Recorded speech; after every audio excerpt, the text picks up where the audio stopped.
Well, hello everybody. Joe from Maverick here. Let's jump into another how to ThinkorSwim video, something I came across that might help.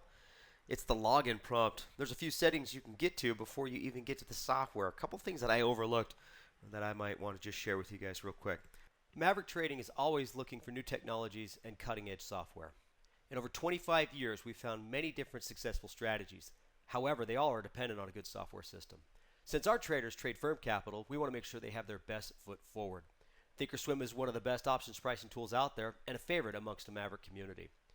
As a community, we like to share our findings with each other and the public. If joining a community is something that you'd be interested in and being a professional trader, come check us out. Let's get into the tutorial.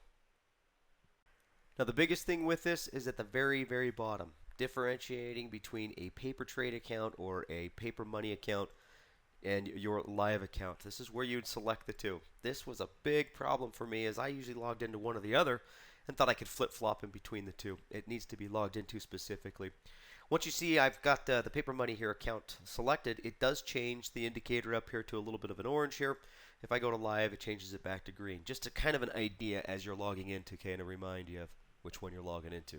That was probably the biggest thing that I found that helped me the most. But since we're here, let's go through a couple extra things on the settings.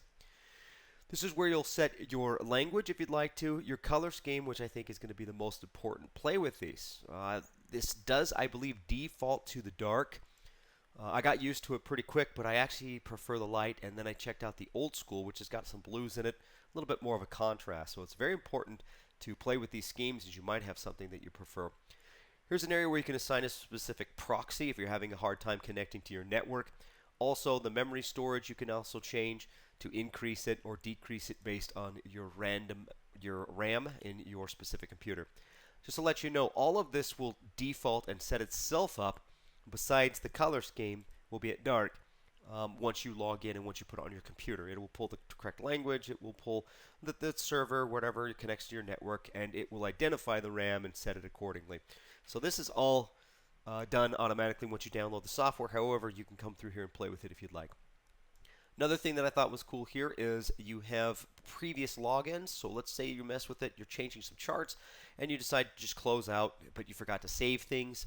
This will actually hold this in this area, so you could go back to previous versions that you were playing with, and then you go back and save it. You could also save it manually, and if you want to pull up the folder that you saved it to, this is the great place to do it.